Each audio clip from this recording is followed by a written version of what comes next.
بڕگەیەکی ترمان قسەکردنە لەسەر ئەوەی زەکات و سەرفترە چۆن دیاری دەکرێت لەسەر چێ واجبە لەسەر چێ واجبە بیە لەسەر چێ واجب نییە نەیە ئەو کەلوپەلوشمەکانی کە زەکاتی دەشێت کامانن زۆر باسی ئاڵتون دەکرێت باسی گەرم دەکرێت دانەوێڵا ئەکرێت باسی هەڵگرتنی پارە ئەکرێت خان و ماڵ ئەمانە چۆن زەکاتەکانیان دەبێت بدرێت بڕەکەی ئەم ساڵ چەندە ئەمە بۆ زەکات بۆ بابەتی سەرفترە لەسەر چێ واجبە ئەبێ ئەم سەرفترێ بدات چێ باوەڕی پێی نییە ئەوەی باوەڕی پێی نییە حکومەکەی چییە ئەوەش دەکەینە تەوەرێکی ترمان تەوەری سێمیشمان باس لە سەرفترە ئەکەین بێگومان ببورن فیدیەی ڕۆژوو واتە کەسێک کە ناتوانێت بە ڕۆژوو بێت فیدیەکەی چییە و چەند هزار دیناردانراوە بەرامبەر بە هەر ڕۆژێک ئەمانە و کۆمەڵێک پرسیاری تر ئاڕاستەی میوانەکەمان دەکەین زۆر بەڕێز دکتۆر ئەحمەد شافعی ئەندامی ئەنجومەنی باڵای فتوای هەرێمی کوردستان کە لە سۆدی ڕۆژێکی ئامادەی بۆ وەڵامدانەوەی پرسیارەکان دکتۆر گیان زۆر بەخێر زۆر بەخێر بێ دکتۆر سپاستان دەکەم هەر شاد و سەربەرز و سەرکەوتوو بن ئینشاءالله دکتۆر گیان با یەکسەر سەرەتا بە لە زەکاتەوە دەست پێ بکەین زەکات بۆ ئەوی کە نازانێت چیە زەکات چییە پێناسەیەکی زەکات بە ناوی خوای گەورە سوپاس و ستایش بۆ خوای گەورە سوپاس بۆ ئێوەی بەڕێز دیارە ئاینی پیرۆزی ئیسلام لەسەر 5 پایە پێک هاتووە یەکێک لە پایەکانی بریتیە لە پایی زەکات وشەی زەکات لە قورئانی پیرۆزا بە دوو مەعنا هاتووە مانایەکیان بە مەعنا گەشەکردن هاتووە وەکو ئەڵێ زەکا یعنی نەما وەزادە یعنی واتە شتەکە گەشەی کرد زیادی کرد هەروەها زەکات بە مەعنا پاکژی تەهارەت هاتووە وەکو خوای گەورە ئەفەرمێ قەد ئەفلەح مەن زەکاها ئەو کەسەی کە ئەتوانێت دەرونی خۆی خاوێن کاتەوە بەها جوانەکان لە ژیانی ڕۆژانەی خۆیان بەرجەستە و پراکتیزە بکە ئەو کەسە توانیوێتی خۆی ڕزگارکە دەرونی خۆی پاکش کاتەوە خاوێن کاتەوە ئەمە لە ڕووی زبانەوانیەوە زەکات بەو دوو معنایە هاتووە لە ڕووی شەرعەوە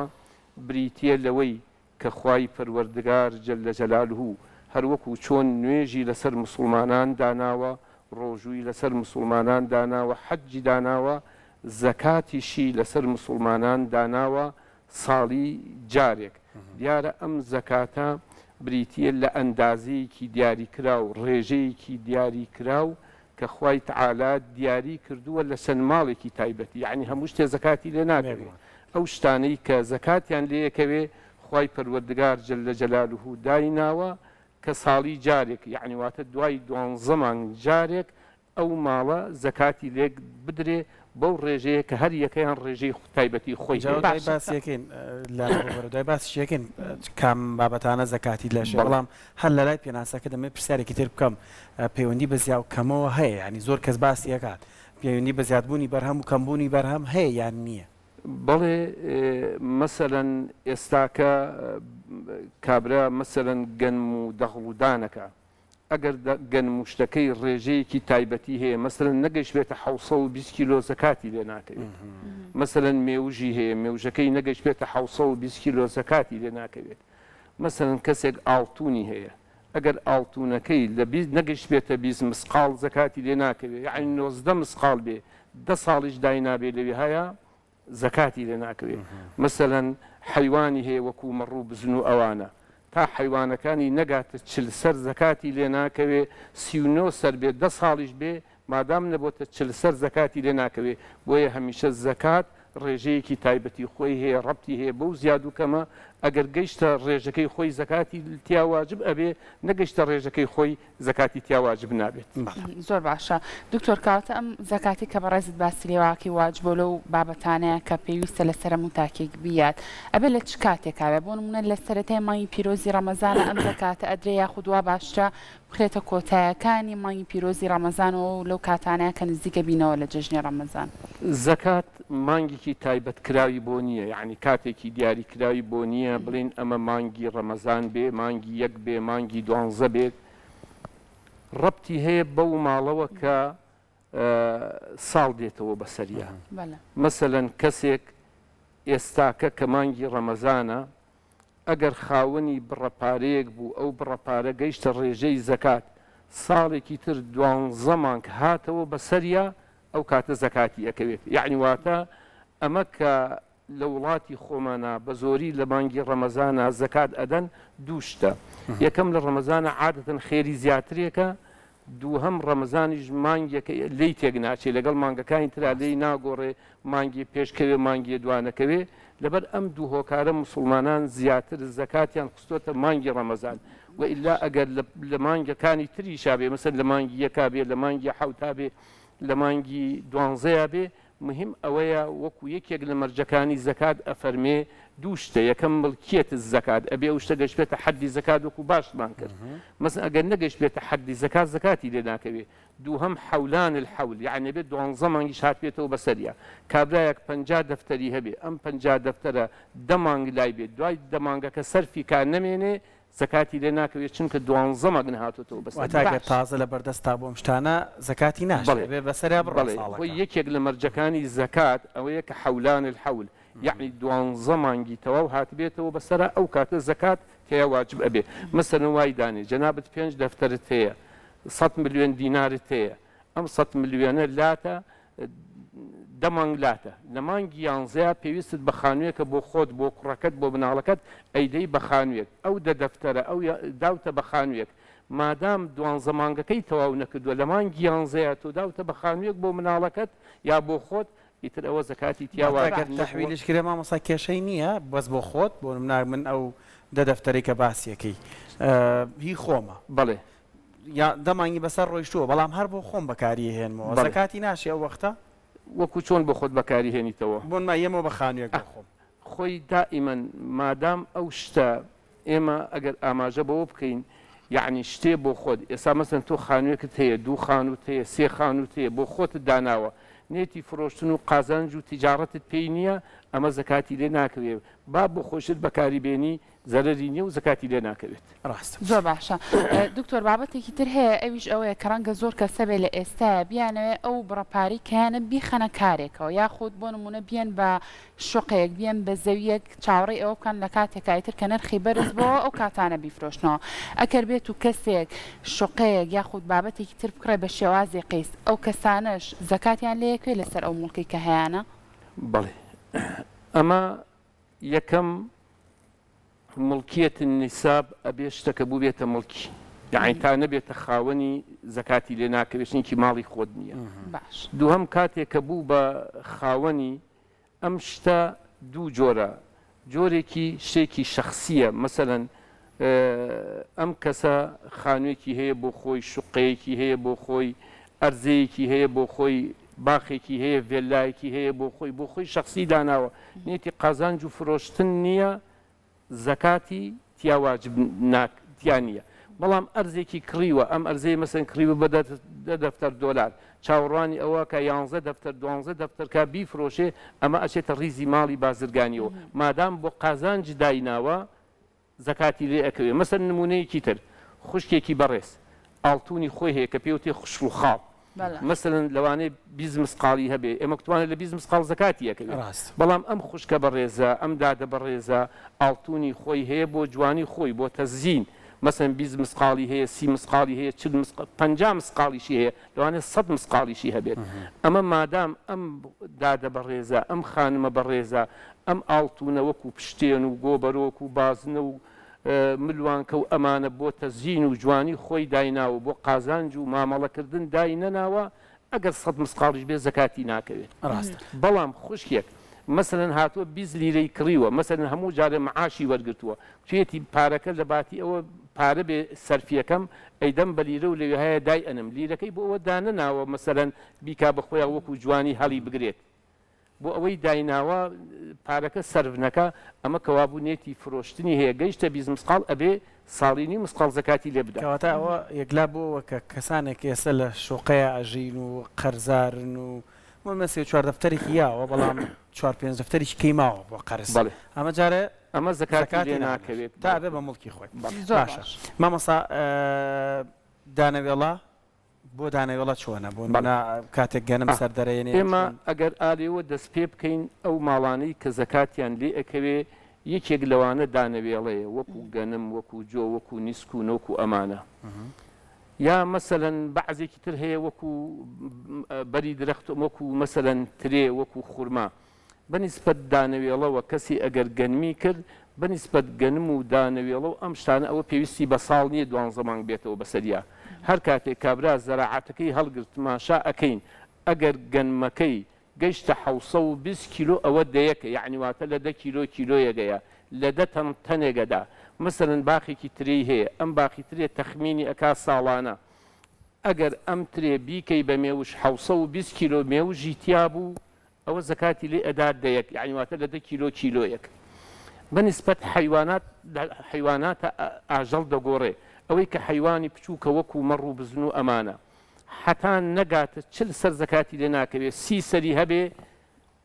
39 سەریشی هەبێ زەکاتی لێ ناکەوێت تا نەگاتە 40 سەر کە گەیشتە 40 سەر ئینجا زەکاتی لێ ئیتر ڕێژەکەیش ئەوەستێ ئەڕوا حتا بیشگاتە 120 سەر هەر یەک سەرە کە بوو بە 121 سەر ئەو کاتە ئەبێت 2 سەر حیوان لە زەکاتە ئەدا بەنسبەت حیوانی گەورە وەکو ڕەشە وڵاغ کە پێوتە مانگا و ئەمانە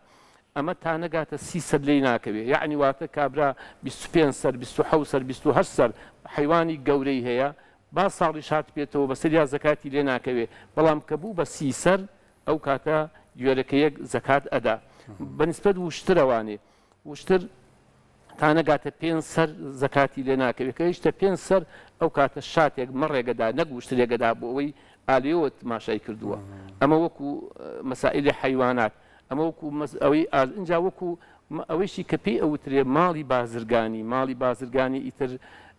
هەر شتێک بێ یەکێک دوکانی هەیە دوکانی وشکەی هەیە دوکانی قوماشی هەیە دوکانی سەلاجەی هەیە دوکانی تەلەڤیزیۆنی هەیە هەر شتێکی هەیە ئەمە ساڵانە دێ دوکانەکەی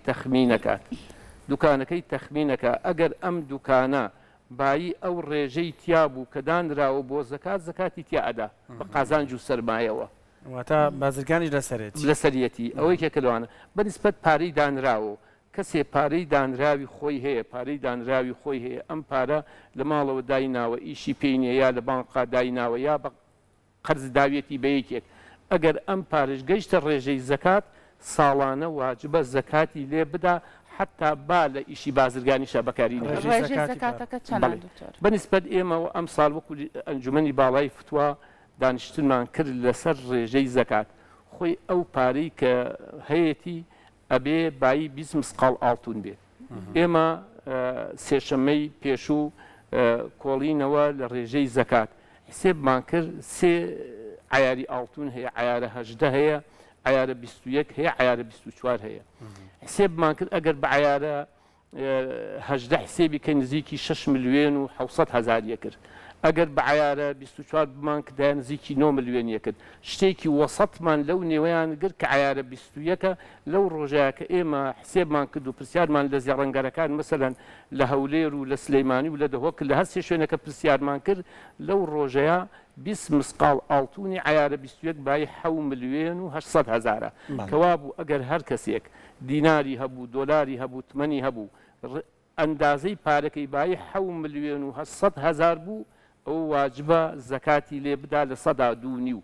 یعنی واتە لە ملیۆنێ 25 هەزار لە 100 ملیۆن 2 ملیۆن و نیو لە 100 وەرەقە 2 وەرەقە و نیو لە 40 وەرەقەیەک ئەمە ئەبێ زەکاتی لێ بدا بەڵام لەسەر ئەو ڕێژەی کە ئێمە دامان ناوە ئەگەر یەکێ 4 ملیۆنی بوو 5 ملیۆنی بوو 6 ملیۆنی بوو 7 ملیۆنی بوو با ساڵی شات بێتەوە بەسەریا مادام نەگەشتە ڕێژەکەی خۆی کە 7 ملیۆن و 800 هەزارە زەکاتی تیا واجب نییە باش ئەی بۆ ئاڵتونەکە ئەگەر خانمێک 20 مسقال ئاڵتونی هەبێت لەو چۆن زەکات ئەم خانمە بەڕێزە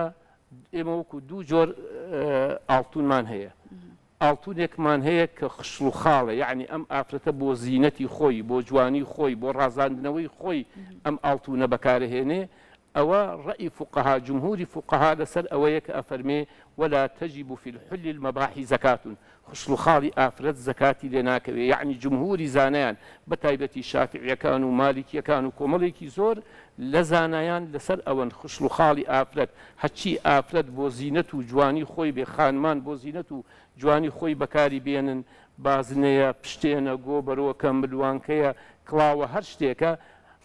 حتا نەگاتە 200 مسقال زەکاتی لێ ناکەوێت یعنی واتە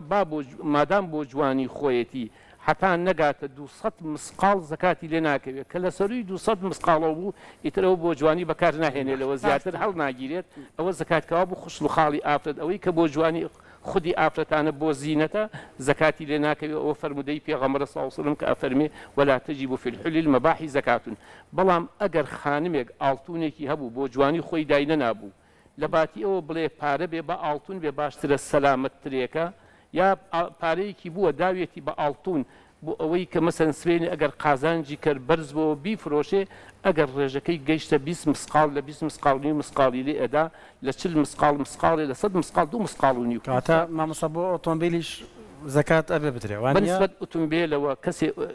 هەر شتێشتی شخصی بێ زەکاتی لێ ناکەوێت وەکو سیارە وەکو خان و مثلەن جەنابەت ئۆتۆمبیلێکت هەیە خۆت ئۆتۆمبیلێکت هەیە خێزانەکەت هەیەی کوڕەکەت هەیەی کچەکەت هەیەی ئەمە مادام شتێکی شخصیە بۆ قازانشتان دانە ناوە دە ئۆتۆمبیلی شخصی خۆشت هەبێ زەکاتی لێ ناکەوێت بەڵام یەکێک سیارە ئەکڕێت و ئەیفرۆشێتەوە تجارەتی پێوە ئەکا ئەبێ ئەوە زەکاتی لێ بدات باشە مامۆستا کەسێک کە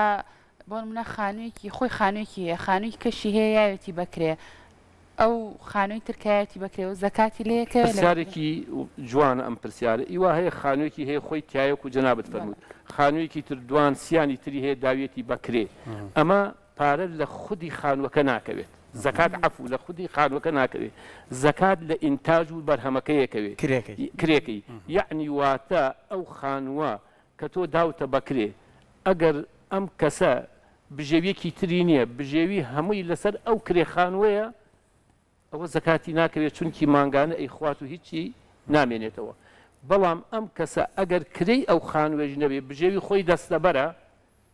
ژیانی مسۆگەرە لە ڕووی بژێویەوانێ ئەم خانووە ساڵانە کرێکەی کۆ ئەکاتەوە 4 ملیۆن بوو 5 ملیۆن بوو 6 ملیۆن بوو چەند نەبوو کرێکەی کۆ ئەکاتەوە لەگەڵ ئەو پارەی کە هەیەی ئەگەر گەیشتە ڕێژەی زەکات هەمووی گەیشتە 7 ملیۆن و 700,000 زەکاتی لێ ئەدا نەش گەیشتە ئەوە زەکاتی لێ ناکەوێت دکتۆر ئێمە زەکات بین بە کێ بۆ نمونە کێ مستحقی ئێوەیە شیاوی ئەوەیە کە ئێمە زەکاتەکەی پێبەخشین لە وڵاتی ئێمەیە ئەتوانین بڵێن خوای تعالی لە قورئانی پیرۆزە باسی 8 تاقمی کردووە بەڵام ئەم 8 تاقمە لە وڵاتی ئێمەیە 3 تاقمیان دەستەبەرە بن 3 تاقمیان دەزەکەوێت یەکێکیان بریتە لە فەقیر بریتە لە کەسێک هیچ شتێکی نییە یعنی معاشێکی نییە کاسبیەکی نییە کەسێکی داماوە هیچ شتێکی نییە ئەمە پێوتێ فەقیر یعنی هیچ شتێکی لە ژیانان نییە ئەوەی کە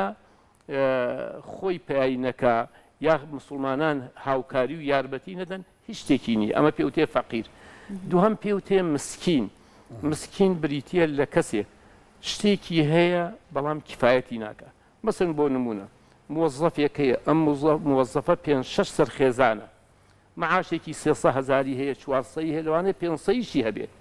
لە خانوویەکی کرێایە ماگی 300-400,000 بکرێ 200-300,000 بۆ ئەمێنێتەوە بە 200,000 5-6 سەرخێزان بەخێو ناکرێ ئەمە پێوتێ مسکین یعنی واتە شتێکی هەیە بەڵام کفایەتی ژیانی ناکرێ ژیانی ناکە ئەمیشە لە ڕووی شەرعیەوانێ زەکاتی پێئەشێ و دروستە مسلمانان زەکاتی پێ بدەن خاڵی سێهەم بریتە لە قەرزار ئەگونجێ ئەم ئینسانە باری داراییشی باش بوو بێت بەڵام شتێک لە حیاتی ڕووی داوە لەسەر شتێک مەسەلەن کەسێکە سەکەن پێویستی ژیان و ضرورەتی حیاتی هەموو ئینسانێکە مەسەلەن هاتووە خانوویەکی بۆ خۆی دروست کردووە لەسەر ئەم خانووە قەرزار بووە گەنجێکە هاوسەرگیری کردووە لەسەر ئەمە مەسە قەرزار بووە قوتابیەکە چووە بۆ خوێندن بۆ ماستەر بۆ دوکتۆر لەسەر ئەم خوێندنە قەرزار بووە و باوکیشی دەسەڵاتی نییە یا خۆی دەسەڵاتی دارایی نییە قەرزەکەی پێدەستە بەر بکە ئەمانە مادام لەسەر شتێکی مەشروع لەسەر شتێکی ڕێگە پێدرا و قەرزار بوون دروستە مسلمانان زەکاتیان پێ بدەن ئەوەندەی کەوا ئەتوانن قەرزەکەیان بدەنەوە هەر لە زەکات ئەچینە سەرفترەش بەڵام پرسیارێکە زەکات و سەرفترەش ئەگرێتەوە مامۆستا بۆ کەسی پلەیەک زەکاتەشێ بەڵێ پرسیارێکی زۆر بەجێیە بۆ کەسی پلەیەک کە پێوترێ باوک و دایک بە هیچ شێوەیەک دروست نییە ئەولاد کوڕ یا کچ بە ناوی فەقیریەوە بە ناوی هەژاریەوە زەکات بدا بە باوک یا بە دایک یا بە باپیر یا بە نەنک چونکە نەفەقە و بژێوی ئەو باوکو دایکە لەسەر ئەو مناڵانە واجبە کوڕ بەیا کچ کاتێ ئەگەر باوکو دایکەکە نەیان بێت چونکە وەکو پێغەمبەر صلی الله علیه وسلم فەرمووی بە سەحابەکە فەرمی ئەنتە وەمالوکە لئەبیکە فەرمی تۆ خۆشت و ماڵەکەیشت هەر ئی باوکتن واتە لە باوکو بدایکەوە ئەبێ بۆ ڕۆڵە ئەمە یەک پرسیار ئەم پرسیارە بە وردی ئاوایە یعنی بە ناوی فەقیریەوە بە ناوی هەژاریەوە دروست نییە مناڵ چ کوڕ بێ یا کچ بێ زەکات بدەن بە باوکو دایکیان واجبە لەسەر ئەو مناڵە باوکو دایکیان بەخێوکەن بەڵام یەک ملاحەزەی تێبینێکی ورد هەیە لێرە هایە ئەگەر کەسێ باوکی هەبوو قەرزار واجبە ئەم کوڕە یا ئەم کچە بژێوی ژیانی ئەم باوکە دەستە بەر بکە بەڵام واجب نییە لەسەری قەرزەکەی بۆ باتەوە واتە ئەگەر ئەم کوڕە زەکاتی بوو بە ناوی فەقیری و هەژاریەوە دروست نییە بیا بە باوکی بەڵام بە ناوی ئەوە قەرزەکەی پێ بداتەوە ئەتوانێت پارەی باتێ قەرزەکەی پێ باتەوە بۆ قەرزەکەی ئەمە وەکو لە ئەولادەوە بۆ باوک بە پێچەوانەوە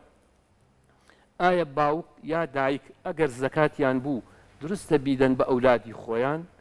ئەمە لە ڕووی فقی ئیسلامیەوە بە تایبەتی بە پێی مەسەبی ئیمامی شافعی کە ئێمە لە کوردستانە هەمومان ڕێڕەوی مەسەبی ئیمامی شافعین ڕەحمەتی خوای لێبێ فەرموویانە بەڵێ بەڵام بەم مەرجانە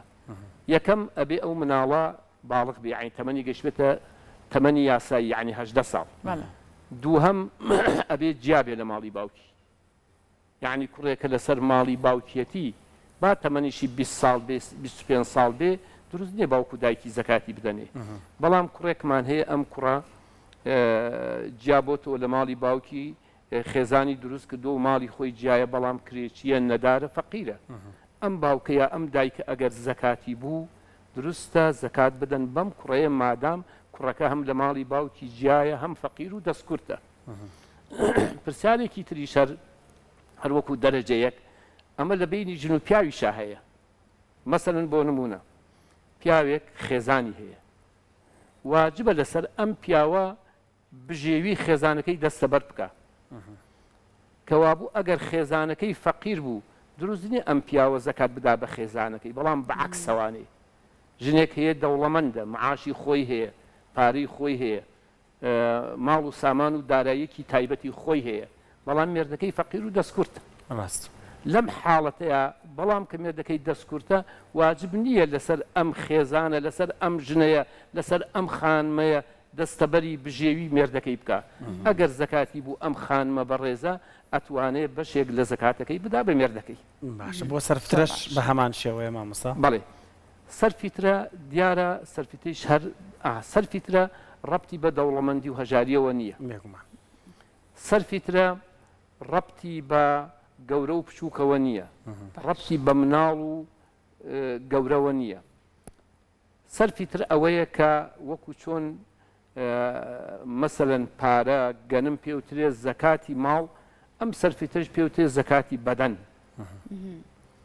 خوای تەعالا واجبی کردووە لەسەر هەموو مرۆڤێکی موسڵمان گەورە بێ یا بچووک بە مەرجێک بژێوی و نەفەقەی شەو ڕۆژی جەژنی هەبێت ئەبێ سەرفیترە بدات ئەم سەرفیترش ئێمە بنسبەت ئەم ساڵ 2022 لە ئەنجومەنی باڵای فتووە کە گفتوگۆمان کردووە لەسەری ئەگەر بیەوێ مەسەلەن قووت بدا گەنم بدا مەسەلەن برنج بدا ڕێژەکەی 2 کیلۆ نیوە ئەبێ 2 کیلۆ و برنج بۆ هەر کەسێک بدات برنجێکی چاک ئەو برنجەی کە خۆی خوات نەک بڕوا برنجی بایعی کە مەسەن خۆیشی نایخوات برنجێک خۆی چ برنجێکە خوا قوتی غاڵبی خۆی چییە بە زۆری چی ئەخوا ئەگەر حەزی کرد قوت بدا یعنی برنج و ئەمانە بدا ئیتر خۆ لازم ناکا برنج بێ ئەگونجێ گەنم بدا ئەگونجێ برنج بدا حەزەکە بچێت 2 کیلۆ مێوش بدا حەزەکە بۆ هەرێکی 2 کیلۆ خوڕما بدا ئەمە ئەگەر قوتەکەیدا ئەگەر پارەیشیدا بۆ هەر تاکێک بریتیە لە 3000 دینار کەوا بوو لە مناڵێکی بچووکی سەربێشکەوە هەتا گەورەیەکی تەمەن 100 ساڵ واجبە ئەم سەرفیترەیە ئەگەر قوتیدا 2 کیلۆ بۆ هەر یەکێک ئەگەر پارەیدا بۆ هەر یەکێک 3000 دینار بەڵام ئەم سەرفیترە تایبەتە بە ڕەمەزانەوە یعنی واتە پێش ڕەمەزان دروست نییە دوای ڕەمەزانیش ئەگەر نەیدا قەرزارە بێت گوناهی دەگات. باشە دکتۆر ئەم 3000 دیناری کە دیاری کراوە بەپێی داهاتی خێزانەکان گۆڕانکاری بەسەرا نایە بۆ نمونە خێزانێک باری داراییان زۆر باش نییە لەگەڵ خێزانێک کە باری داراییان زۆر باش بێت بۆ هەردووکیان 3000 ئەمە دەست خۆش بێ پرسیارێکی زۆر بەجێیە ئەمە ئێمە کتومانە ئەمە پێوترێ سەتحی لای خوارەوە یعنی ڕێژەکە لەوە ئەمە لای خوارەوەیە بەڵام کەسێک دەوڵەمەندە وەزعی بژێوی خۆی باشە ئەوە ڕێژەکەی یعنی لە 3000 کەمتر نەبێ مەسەن کەسێ بژێوی ژیانی باشە کابرا مەسەلەن ملیۆنەرە بۆچی ئۆپشێ 3000 دینار بە با بۆ هەر تاکی بڕوا 10000 دینار بدا با بۆ هەر یەکێک بڕوا مەسەلەن زیاتر بدا بۆی زیاتر هەژاران لی سوودمەند مەساوە زۆر مناقەشەی لەسرە کە سرفترەکە ئەبێ بڵێ ئەمە 3000ەکەم وانە نەک ئەمە 10000ەکەم وانە ئەوە زۆر مناقەشەی لەسەر ڕۆژەشەر خۆمان گفتوگویەکمان کرد ینی بۆ 3 نەفەر 9000 پێویستە بۆ منە تۆڵی با من دەبەخشم بەس خۆی چۆنە لە ڕووی دینەوە چۆنە ئەبێ عەرزت کەم ئەمە بەعزێک ئەو شتانەی لێ بۆتە گرفت بەو شێوە نییە پێغەمبەر صلی الله علیه وسلم فەرمیتی ئینەمە الأعمال بالنیات هەموو کردارێک کە ئینسان ئەیکا بە نیەتە والنیة محلها القلب نێتی شوێنەکەی کوێیە دڵە تۆ پێویست ناکە مەسەلەن یەکێ بێ کاکە وەرە با من $200 زەکاتت بدەمێ یا مەسەلەن ئەمە سەرفیترەکەت بدەمێ لە دڵەوە تۆ ئەم پارە ئەی خەیتە زەرفێکەوە ئەیدەی بە خزمێکی خۆت ئەیدەی بە کەسێکی هەژار زۆر بە حورمەت و ڕێزەوانێ حتا جاریوانانی بیکەی بە گیرفانیا بۆی تەریق نەبێتەوە چونکە هەمیشە ئەو کەسە کە یارمەتی ئەدەی هەژار بخۆی دڵی شکاوە لەوانەیە لەبەر چاوی خەڵکی شابی جاریتە دڵی پشکێت بۆی ئەم هەژارە عەزیز بێ سەربەرز بێ یا ئەم خزمە عەزیز بێ سەربەرز بێ مەسەن تۆ ئەی خەیتە زەرفێکەوە بە حورمەت و بە ڕێزەوە بۆی دائەنەی تۆ لە دڵی خۆتان نێتت هێناوە ئیتر پێویست ناکا بڵێ کاکە ئەمە زەکاتە ئەگەر بیژێ خۆ دروستە بەڵام ئەمە وەکو ئەوە یا بڵێ ئەمە سەرفیترەیە مهم ئەوەیە نێتەکەی خۆت لەو کاتەیە کە ئەیدەی لە دڵی خۆتان نێتی ئەوەت هەبێ کە ئەمە ئەم 10000 سەرفیترەیە لە باتی 3 کەس هیچ ئیشکارێکی نییە فیدیەی ڕۆژوش با باسکەنم چەند خولەکی کەماوە کێ دەبێت فیدیە بات بڵێ ڕۆژوو ئێمە کۆمەڵێک کەسمان هەیە کەسێک کە پیرە بەهۆی پیریەوە نەیتوانیوە بە ڕۆژوو بێ وەکو خوای تەعالا فەرمێ وعلى الذين يطيقونه ئەو کەسانەی کە توانای ڕۆژویان نییە یا توانان هەیە بە ناڕەحەتی و بە قورسی تەبەنی هەیە یا مەسەلەن یەکێک هەیە نەخۆشە ئەم نەخۆشە نەخۆشیێکی درێژخایەنە چاوەڕوانی چاکبوونەوەی نییە ئەمانە لەباتی ئەوە کە بە ڕۆژوو نەبوون فیدیەکەی ئەدەن فیدیەکەی بریتیە بۆ هەر ڕۆژێک 3000 دینار بۆ هەموو مانگەکە 90000 دینار یا مەسەلەن ئافرەتێک هەیە کە شیر ئەدا لە مانگی ڕەمەزانە یا مەسەلەن حامیلەیە بەهۆی شیرەکەەوە ناتوانێت بە ڕۆژوو بێت چونکی ئەگەر شیر بدا لەوانەیە شیرەکەی کەم بکات مناڵەکەی زەرەر بکە ئەوەش دار ئەبێ لەژێر چاودێری پزیشکا بێت پزیشک پێی بڵێ کە یا مەسەلەن حەملی هەیە سکی هەیە لەوانەیە ئەم ئافرەتە هەم خۆی بەرگەنەگرێ یا وەکو منداڵەکەی تووشی ناڕەحەتی ببێ لەژێر چاودێری پزیشکا پزیشک پێی ئەڵێ تۆ خانم کە شیر ئەدەی بە ڕۆژوو مەبە مەسەلەن نابێ بە ڕۆژوو بی مەسەلەن کە سکت هەیە نابێ بە ڕۆژوو بی یارە ئەبێت دکتۆرێکیش ئەم ڕێنمونەی بکە کە دکتۆرەکە ڕۆژووی بەلاوە گرنگ بێت نەک بەلایەوە بە ڕۆژوو بێ و بە ڕۆژوو نەبێ سادە بێ ئەبێت دکتۆرێکی ئیماندار کە ڕۆژووی بەلاوە سادە نەبێ ڕۆژووی بەلاوە گرنگ بێ ئەمانە کە بە ڕۆژوو نابن لە ڕووی شەرعیەوە فیدیان ئەکەوێتە سەر فیدیەکە بۆ هەر ڕۆژێک 3000 دینارە ئەگەر هەموو مانگەکە بە ڕۆژوو نەبوو بۆ هەموو مانگەکە ئەکاتە 90000 دینار دکتۆر ئەمە بۆ کەسێک کە نەخۆش بە یاخود دووگیان بە یاخود هەر بابەتێکتر بێ بەڵام زۆر کەسێ ساغ و سەلامەتە ئیتر بە هەر عوزرێک بێ بە ڕۆژوو نابێ ئەڵە من بە ڕۆژوو نیم بەڵام فیدیە ڕۆژۆکەمەیە ئەو دروستە ئەوە شتێکی وان نییە چونکە ئەوانەی کە ئەو عوزرانە کە ئینسان ئەتوانێت بەهۆیەوە بە ڕۆژوو نەبێ ئەمانەیە یا ئەبێ نەخۆش بێت یا ئەبێ مسافر بێ سەفەری کرد بێ سەفەرەکەی لە 80 کیلۆمەتر کەمتر نەبێت یا ئەبێ پیر بێ پەکی کەوت بێت پیاو بێ ئافرەت یا ئەبێ ئافرەتێکی شیردەر بێت یا ئافرەتێ بێ کەوا مەسەلەن حامیلە بێ سکپڕ بێ ئەمانە عزرێکی شەرعین کە ئەتوانن بەهۆی و بە ڕۆژوو بۆ نەبێت. سوڕی مانگانەش مامۆستا سووری مانگانە ڕەبتی بەوە نیست. وانە کاتی سووری مانگانە ئافرەت نابێ بە ڕۆژ بە ڕۆژ بێوانێ بەڵام دوای ڕەمەزان کە ڕەمەزان تەواو بوو ئەو کاتە خۆی بەوردی لە ماوەی ئەو ساڵەیە تا قوترا ڕۆژەکانی دەگێڕێتەوە و قەزایەکاتەوە ئەوە فیدەی ناوێ مادام لەو ساڵە ڕۆژەکانی قەزا بکاتەوە. دکتۆر ئەحمەد شافعی ئەندامی لیژنەی ئەنجومەنی باڵای فتوای هەرێمی کوردستان زۆر سپاس. دەست خۆش بێت دکتۆر، سپاس بۆ کارزانیاریەکان. بەیوایم بەهود و درێژ باسی زەکات و سەرفترە و فیدیەمان کردبێت ئێوە سووتان لێبینی بێت بتوانن ئەم مانگە بکەنە مانگی دەرفەت بۆ ئەوی کە زەکات و سەرفترە و فیدیەکانتان با لەم مانگەدا خۆی ببینێتەوە. لەبەرەوەی هەروەکو مامۆستاش باسی کردم مانگە مانگی خێرە، مانگەوەیە کە تۆ بتوانی ببەخشیتەوە و کەسانێک کە پێویستیان پێێتی ئەمانە جێگوی خۆیان بگرێت. دووبارە سوپاس بۆ تۆ مامۆستا. دەست خۆش بێ مامۆستا. سپاس بۆ تۆ.